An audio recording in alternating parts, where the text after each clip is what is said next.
welcome back to our YouTube channel. And today we are concluding the Indiana Jones franchise with Indiana Jones and the Kingdom of the Crystal Skull. Yeah. Let's go ahead and get this cast and crew out of the way. All right, let's see what we got. So obviously, pretty much the same creative team behind this one. We got Steven Spielberg behind the camera, George Lucas and Jeff Nathanson writing the story, and the screenplay is written by David Cope, who helped write some Spider-Man movies and some other stuff like that. I think he helped write some of the Jurassic Park films, if I'm not mistaken.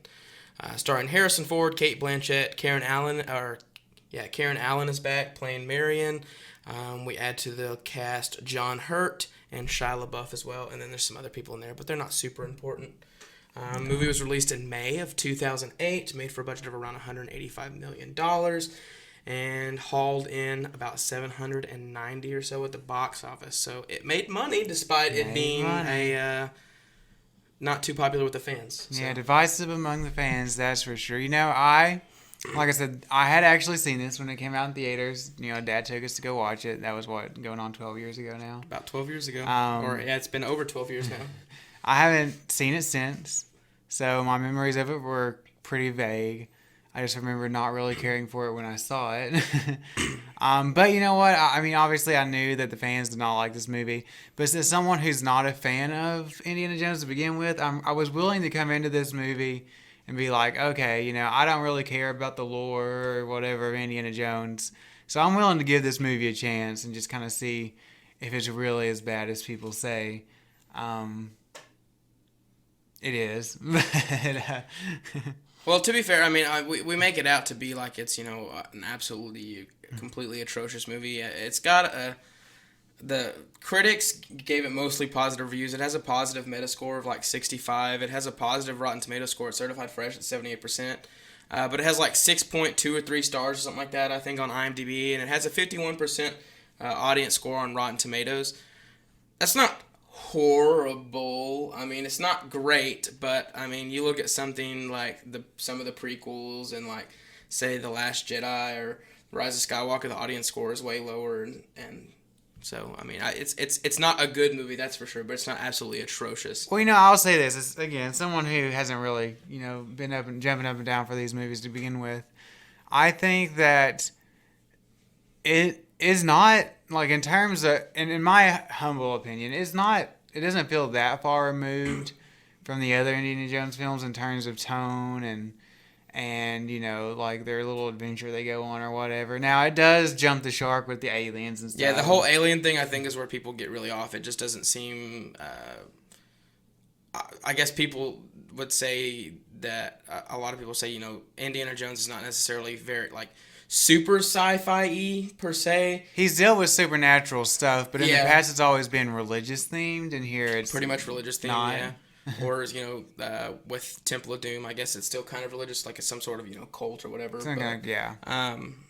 But yeah, we jump into straight up, you know, sci-fi aliens and stuff like that. I feel like, you know, it just kind of feels a little out of place in the franchise. I feel like with the first 3 movies, George Lucas, you know, he's always had a story credit, but I feel with like the first 3 movies, he just like shouted out some broad ideas and somebody sat down and turned it into a workable movie. I feel George Lucas's fingerprints all over this one. Something tells me that with the, you know, extremely long hiatus between Last Crusade and this film, something tells me that somewhere along the line, George was like, all right, the prequels, and people didn't like those very much. What else I got? I got Indiana Jones. Let me make that. And he kind of just forced Steven Spielberg into directing it. I feel like George Lucas was the one that really pushed for this one to be made. He probably needed some money for his production company. But the aliens and everything, I feel George Lucas's touch more heavily on this one. Definitely. But you know, my biggest, you know, all that stuff is kind of whatever in my opinion. But my biggest complaint with this movie, and the thing that really irks me about it is it looks cheap. You said $185 million. $185 million.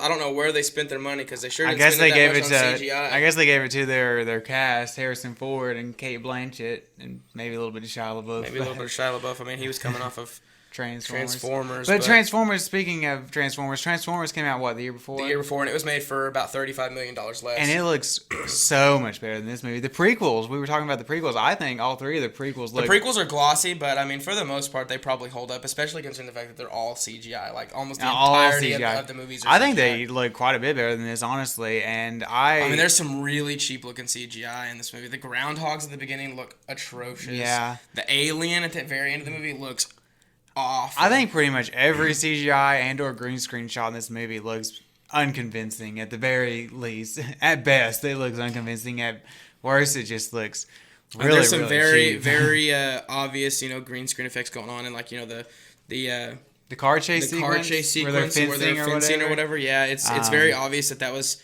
filmed on some sort of soundstage or something like that. And I don't doubt that they might have had those vehicles or something, and they could have had Cate Blanchett and Shia LaBeouf standing on some sort of platform. Yeah. But everything around them is completely CGI. Yeah, I think those vehicle props were real, but yeah, I mean everything around them is fake. I mean that scene, of course, like you said, with him swinging with the monkeys. Oh, it looks really terrible. Bad. I mean, obviously there's a real monkey, like when he first meets those monkeys or whatever, and but after that, when he's swinging through, I mean, it looks absolutely atrocious. And the writing is, I said it's in kind of. I think the dialogue in this movie is weaker than the previous films. It doesn't feel quite up to standard for the It's movies. hit and miss for me. I think there are some good lines, but there are some bad ones. And I feel like they, for some reason, I don't know if it's because they were like, well, maybe there's going to be a younger audience. Fans of the original trilogy are going to maybe they're in their 30s, 40s by now. They're going to bring their younger kids to come see it. Yeah. Maybe they decided that they needed to explain things that seemed pretty obvious. Like there's quite a few scenes in the movie where they just spout exposition that you could clearly find out just from watching the movie easily. Yeah. Or if you paid attention at all to what was going on. But they just tell you. Like, I don't know. I feel like Indiana Jones has always been better at explaining things to you kind of at a dumbed down level. But my issue is that, the writing gets pretty lazy. For one thing, there's a really stupid scene that's played out in a bunch of sci-fi movies already where he goes to the little fake village they built to test the bomb on, and he gets in this lead-lined refrigerator that is supposed to save his life, but there's no way. No way at ground zero he would have survived that. I don't care what that refrigerator's made out of. You can argue the fact that maybe he could have survived the initial blast, but you got to think that metal refrigerator is going to get extremely hot. Once it gets launched in the air and then he hits the ground, that impact probably would have killed him. And then when he pops out of it, he's still within a couple miles of the blast radius. He probably still would have, like you said, he would have had some sort radiation of poisoning instantly. Speaking of that kind of stuff, Indiana Jones does a lot of things in this movie that Harrison Ford at his age could not ever do. The stunt work is very obvious when they're trying to hide Harrison Ford. Yeah. They very clearly don't show his face and film him from behind or up top. Yeah. And, you can almost tell that it's a different person's body. Yeah. And a lot of shots, you're like, okay, that's definitely not Harrison Ford. And I feel like Harrison Ford is really mailing in this performance. I do not feel like he's invested in this movie. I don't feel that anybody is, maybe except for John Hurt, who's just... I don't think John Hurt can give a bad performance. But no, everybody else. Shia LaBeouf, I don't really understand. Hollywood executives tried to make Shia LaBeouf an action star with Transformers and this and everything else. And I think Shia LaBeouf, we watched him in that little indie movie, the Peanut Butter Falcon or whatever, and he was really good. I think he's much better suited for those kind of roles, but I've never seen him in an action movie where I thought he was good, including Transformers. Transformers, he kind of just runs around and screams and whines. Transformers, I can enjoy it just because I love watch the shiny Transformers beat the crap out of each other for 3 hours or whatever. But for 3 hours, not far off. But Shia LaBeouf, this movie especially, he just wasn't. He's not. He's action star hamming it up. Material, he's being pretty much generic, in his earlier career. I think he's trying to recapture that kind of sly, dry humor that Harrison Ford always had and is trying to bring back to this movie. But it's different because Harrison Ford's kind of like this gruff, kind of, macho man kind of character. Where But he's got a lot of charisma to him. yeah, and Shia LaBeouf is just not. He's just more of like your Hollywood pretty boy kind of thing, and it just doesn't work. But yeah. The villain in this movie, I think, is pretty weak. I mean, you say you have actually, I was gonna say the opposite. I was gonna say I don't like Irina Spalko. I think she's obnoxious. I was gonna say just by simply being Kate Blanchett, I think she's more memorable than Kate Blanchett. It gives a better performance, I think, than any of the other. I wasn't saying her. She's poorly written. I'm not gonna say her performance is good. I'm just saying by Kate Blanchett, to me, she's more memorable. I feel bad for and her I like having to be in this movie. I do think that she's badly written at times. I like the idea that she's not in it for the money and the fame and the fortune. That she's in it because she actually wants to. They set up this thing early in the movie where she tries to do like some kind of forced mind read thing on Harrison Ford, and then they say something about she's into like a psychology or not psychology. What's the word I'm looking for? Anyway, she's into the weird sciencey stuff.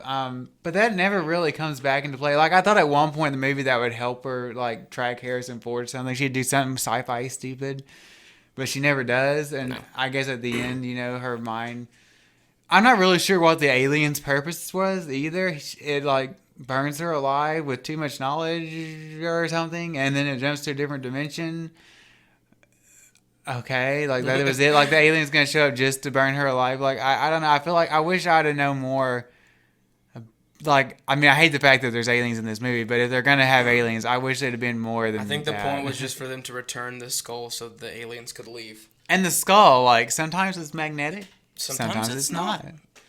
And I don't know. It's very convenient when it wants to be. Yeah, it's very, whatever the script calls for, Can we talk about, like, the waterfalls and stuff? Like, some of the things that these characters are put through, like, there's no way they would survive. There's no way. I mean, like, they drop down 3 gigantic waterfalls in an open car boat thing. You can't tell me that they would survive those falls. And the ants are so exaggerated. They're horrible CGI, too. I mean, horrible CGI, but, like... They're so, like, super powered. Like, I mean, I get there are actual big ants like that, but I'm pretty sure they wouldn't kill people as fast as they do and, like, carry people into their giant hills like they do in this movie. I don't know. I have not studied those ants. I mean, I haven't, but I think it gets pretty ridiculous. And also, like, there's this big Russian guy that Harrison Ford gets into a fight with at one point. He's much younger than Harrison Ford, I think, by probably he's 15 younger, or so years. And he's much bigger. And he's probably not really Russian, but I'm like one solid punch from that dude, and Harrison Ford wouldn't get up for a week. Okay, just like no way. That's not a fair fight at this age. No, it's kind of like Rocky. What was it, Rocky 6, when Sylvester Stallone was like 55 years old, getting in the ring with some young dude and fighting him or whatever. Kind of what I felt like. Or like Adonis Creed in Creed 2 fighting Ivan Drago's son. He's a lot bigger than him. But at least he was still a young man. Yeah. I mean, I could see him like having, like the power of youth on his side. No, Harrison Ford, he can barely He's an old walk. man. I mean, he's in his 50s in this movie. So. Yeah. So, if not his 60s at this point. Yeah, at least in Star Wars, when he came back for Star Wars, I mean, at least they didn't try to do anything like crazy that an old man, for the most part, couldn't do. But in this movie, they really like go beyond the limits. I mean, they got this man like running on beams and swinging through the air like Spider-Man, and he's getting it. Like, I mean, his body takes a beating. Like my body would not take the beating that his body takes in this movie, and I'm a lot younger than he is. I may not be in peak physical condition, but I mean, a lot younger than he is. So, yeah, I don't know. It's got a lot of problems. Now, I will say, and it has the same problems I had with the other ones in that. Why did the bad guys keep Harrison Ford alive for as long as they do? And, this movie could probably be... like they have him captured there in, Brazil. They capture him like 3 times in this movie. And, I mean, I get that he's useful to them to a point, but I'm like, the last time they don't kill him, I'm like, do they really still need him alive? Like, at least the script is not selling to me that they still need him alive, which is whatever. But, like the other ones, they could probably have... this one should be 0 minutes probably. But it could have 20 or 25 minutes shaved off of it without losing too much.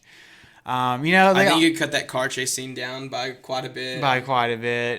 They really were trying to set up Shia LaBeouf as the next. Yeah, I think that's what they were probably going for when they originally created this movie and wrote his character. And they were like, all right, we need to find someone that can, we can pass the torch to carry on this franchise. And after the negative reaction from fans and the negative reaction to Shia LaBeouf in this movie and just a whole combination of things. It was just miscast. No. Anybody who even watched Transformers should have been like, that's not Indiana Jones. If you could have got someone like, this is random. Random person just popped in my head, like Scott Eastwood or something like that. Someone who looks like that. What do you think? Scott Eastwood would have the closer. I think he has the closer. Scott look. Eastwood's a terrible actor. He's not a good actor, but he's the closer look, I think. I was trying to think like off the top of my head. I mean, he would have. Like a Tom Hardy maybe or something like that. Maybe. I've heard people talk about like a Chris Pratt or something like that. Maybe. I mean, Chris Pratt could, I guess, maybe, but I don't know. I mean, Harrison Ford is Harrison Ford. It's hard to be Harrison Ford. We saw that in Solo. Yeah, we saw that in Solo for sure. Yeah. I mean, it's just hard to. That's why I think they should just leave dead franchises dead. We're planning on making another one, but it's not scheduled to come out until 2022. They'll remake it or reboot it, or if it comes out, I don't know if it'll be a sequel. At this point, Harrison Ford's gonna be like 80 by the time that movie even starts filming, probably. Yeah. So at that point, do you just reboot it? It's got a new director now, I guess. I don't know if James Mangold officially signed on or not, but if James Mangold is making it, that would make me feel a little bit better about it because I haven't seen a James Mangold. With James Mangold directing it, do you just reboot it or do you go ahead and continue with the sequel or what? Well, James Mangold has. You can reboot it in the same vein as Indiana Jones. Maybe don't call it Indiana Jones. I don't know. Well, James, or like some sort of spin-off or some guy who was maybe a kid during like these times of his adventures and. We said it in the 60s or 70s or something like that. Some kid that grew up like watching or hearing about these adventures, and he's like, I want to do that, and he just takes up the moniker Indiana Jones or something. I don't know. No, that's stupid. Let's not do that. James Mangold has shown that he can make a good passing. Logan. They took his older characters, and I think he did a great job with that movie. And if they wanted to pass the torch to the little girl, they can. And I thought that's a great movie that really, put the age of its characters front and center and did something really good with it. So, if James Mangold wants to do something like that, I'd be all for it. Now, Harrison Ford would have to be humble and take a role where he might not be the lead star or might not do all these cool action things or might have to die at the end. I'm not sure why Indiana Jones is still alive at the end of this movie, honestly, if they're planning on passing the torch. But,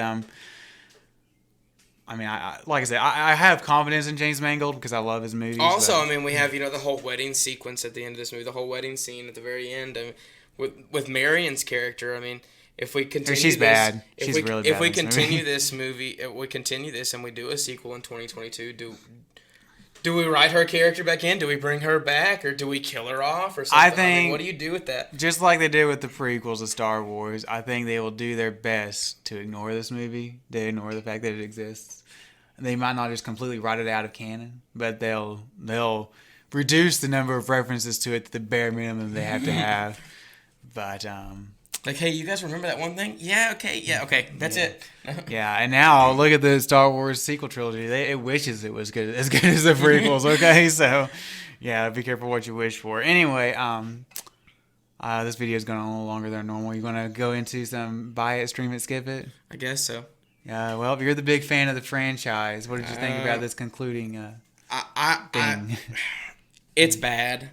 I don't think it's an absolutely atrocious movie. There's still some fun to be had with it just to see, Harrison Ford in this role, going on an adventure. But for the most part, the performances are pretty bad. The writing is really bad. The effects are horrible for a $185 billion budget. It's really sad. I've seen $10 million movies have better CGI than much this. better. But I don't know. Overall, it's just not it's just not a good movie. I mean, we've been talking about it for 20 minutes, and you know how bad it is, and we've talked about how bad it is. So I mean, there's not really much more for me to say, other than you can skip this one. You can skip it. Yeah, for me, like I said, I'm not a big fan of the Indiana Jones franchise, and I'm not a big fan now after rewatching them. I'm not gonna say that I thought this was the huge drop off that a lot of fans make it out to be. I think it's still kind of that same action adventure treasure hunt movie. Now, I mean, plot wise, yes, it does jump the shark in ways that the previous ones haven't, with the aliens and some stupid plot points and things like that. But yeah, my biggest hang up with this movie is not what they do to the character of Indiana Jones or whatever, or the bad attempt at passing the torch or whatever. My biggest issue is that it just looks cheap. And I can't believe Steven Spielberg didn't take more pride. I mean, obviously, I know he's not the one sitting there physically doing the digital effects at a computer, but I just feel like a director who was really passionate about coming back to this project, to this franchise, would have insisted more on practical effects for one. I don't think Steven Spielberg was very passionate about. No, I read an interview he did here just a couple of weeks ago where he said he really didn't want to come back and direct this one. But someone that was actually passionate about it, they would have done more practical effects, like the old time Indiana Jones movies, and for another, the things that had to be CGI, they would have pushed for it to look a lot better than it did. I mean, I know that we talked about after we watched it that ILM was the only one working on it, and maybe that was part of the reason. But again, my argument would be, look at the Star Wars movies. ILM did all the effects for those, and I think the prequels look quite a bit better than this does. So I mean, it bugs me that the crew, the main people behind this movie, and George Lucas and Steven Spielberg didn't take more pride in this to make it look better, because it looks especially cheap. with ILM being like the visual effects company. I mean, I think it's embarrassing, honestly. So I mean, I'm gonna, I actually kind of thought about I boarded on skip it or stream it, but the more I think about it, the more I'm just like, eh. If you want to watch a good Indiana Jones movie, you can watch one of the first three. There's really no need to come back to it. Even Steven Spielberg, I don't think, really felt the need to come back to it. So yeah, I'm gonna say skip it as well. Definitely. But other than that, if you enjoy hearing us talk about movies, next week we are going to be reviewing A Quiet Place, and then the week after that we'll do Inception to continue our Christopher Nolan series, since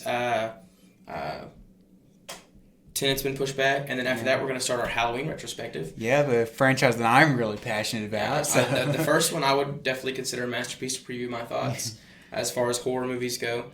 But I just love to see Michael chop some people up. So other than that, if you enjoy hearing us talk, we have a podcast. Aaron wants to tell you about it. That's right. We have a podcast called Stomp This Way, where we review a different giant monster movie every week. Definitely. And this week coming up, we're actually going to do something a little bit exciting, a little bit different. We're going to be going into the world of everyone's favorite horror author, Stephen King, and reviewing The Mist, the movie adaptation of his novella, The Mist.